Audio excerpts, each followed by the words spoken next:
At 3:12 a.m., a woman called 911 and whispered a chilling sentence. "I think I killed someone in my sleep." When police arrived, they found no blood, no weapon, no body. Just her, pacing barefoot in a garden, covered in mud. But 5 hours later, a body did turn up. And the only witness says she confessed in her dreams. This is the story of a case so bizarre, it baffled psychologists, prosecutors, and even sleep scientists. A woman with no memory of the crime, but a confession that may have been her downfall. In this video, we'll follow her case from the eerie 911 call to the courtroom where science and superstition collided. Stay with us until the end, because the final twist changes everything. Meet Allison Dreyer, a 29-year-old kindergarten teacher from Oregon. No criminal record, no violent history, just a love for children, yoga, and baking pies. But on the morning of June 9th, 2022, everything changed. She was found wandering outside her house in pajamas and bare feet, mumbling that she'd done something bad. The police thought she was on drugs, but the talk screen came back clean. Then, at 9:13 a.m., a jogger found the body of Benji Carter, a 34-year-old carpenter and Allison's casual acquaintance. He had been strangled. The crime scene, less than half a mile from Allison's backyard. "Allison, did you know Benji Carter?" Allison, calm but confused. I saw him at the farmer's market. He helped me fix a cabinet once. I think we had coffee." "Detective, when's the last time you saw him?" Allison, "Not recently. I don't know." They press her harder. She doesn't budge.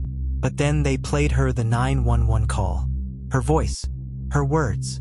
"I think I killed someone in my sleep." She breaks down. Allison, crying. "I didn't mean it. I don't remember doing it. But what if I did?" Allison's mother told detectives that Allison had a history of parasomnia, a sleep disorder that includes sleepwalking, night terrors, and even sleep talking.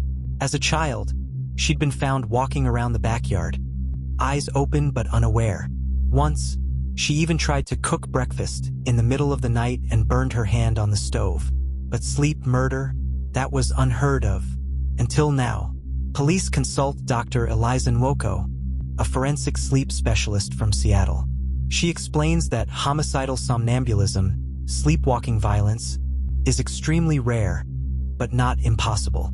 The brain can trigger motor functions during non-REM sleep, but it disconnects from rational thinking. It's like driving a car with no brakes, in total darkness. But the evidence gets murky. No fingerprints on the scene. No signs of forced entry on Benji's property. No surveillance footage placing Allison there. But there was one thing, a single sock, found near Benji's body. It matched a pajama set Allison's mom had bought her last Christmas. DNA tested. Allison's. Undeniably. Still, her lawyer argues, sleep confessions aren't admissible. This isn't a murder. It's a medical anomaly. The case goes to trial. Prosecution's argument. Allison may not remember what she did, but that doesn't mean she didn't do it. Memory is not a requirement for guilt. She left her home. She strangled a man. She returned. Sleepwalking is not a license to kill. Defense's argument. This is not a whodunit. It's a howdunit. Allison Dreyer suffers from a diagnosed sleep disorder. She has no motive, no awareness, no intent. Punishing her would be punishing a ghost. On the 5th day of trial, a surprise witness is called. Noah Hargrove, Allison's ex-boyfriend. She used to talk in her sleep. Once, she cried for 20 minutes, repeating, "I didn't mean to hurt him. I thought she was dreaming about her dad." But now, the jury gasps. 2 days before the final verdict, detectives receive an anonymous envelope. Inside, a USB stick, a typed note. "You're charging the wrong person. She's not the only one who sleepwalks." They open the file. It shows someone else, not Allison. Tall man, wearing gloves, entering Benji Carter's home, and walking back toward Allison's house. So if Allison didn't do it, who did? And how did the real killer know about her sleep disorder? At 3:04 a.m., doorbell cam footage captured a tall man in dark clothes entering Benji Carter's home. For minutes later, he exits, gloved, calm, composed. But the shock? He doesn't flee. He walks directly toward Allison's house. No break-in, no signs of struggle, just a man with a purpose. Police freeze the frame.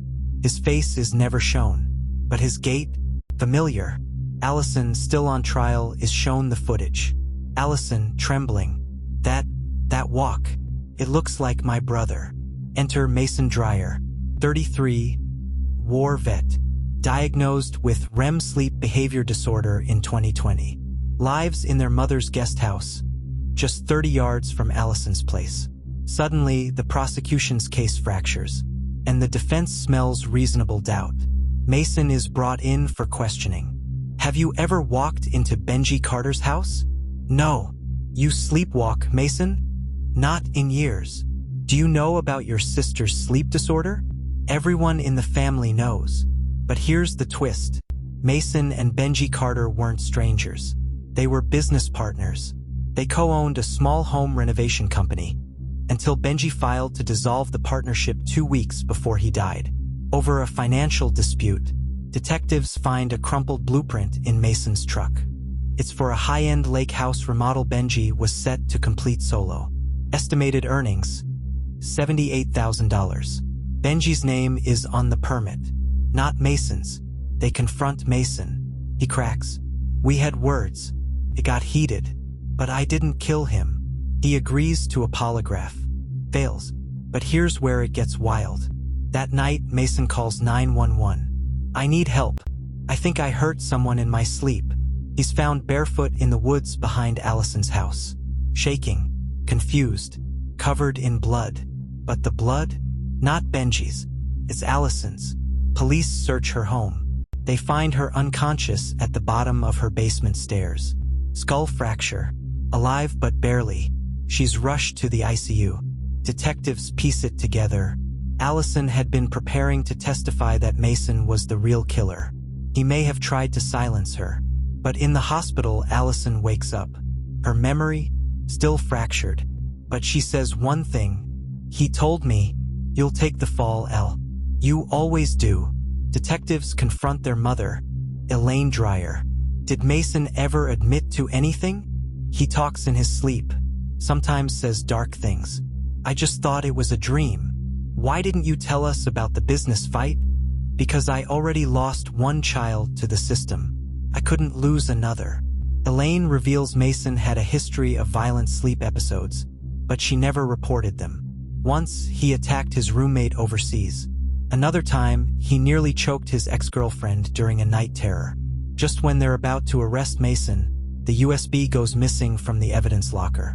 Only one person had access, Officer Tilda Haynes, a close friend of Allison Dreyer, godmother to Mason. Tilda resigns. Her phone is wiped. After being released from the hospital, Allison vanishes. No goodbye, no forwarding address, just a voicemail left with her lawyer. If you're watching this, it means I don't feel safe. He's still out there, and he's not done. A month later, a Reddit user posts anonymously, I used to be stationed with Mason Dreyer. He talked in his sleep, but it wasn't always sleeping. Sometimes he pretended to be asleep when he did the worst things. The case escalated to federal authorities. They're now investigating if Mason used sleepwalking as a cover in multiple violent incidents. But as of today, no charges. Allison confessed in her sleep to a murder she may not have committed. Her brother may have used the same disorder to get away with more. Now, with Allison missing, the USB deleted, and the system compromised, the question remains, was this a sleepwalking tragedy, or the perfect crime in disguise? To this day, no one has been charged with the murder of Benji Carter. Allison Dreyer is still missing, and Mason Dreyer walks free.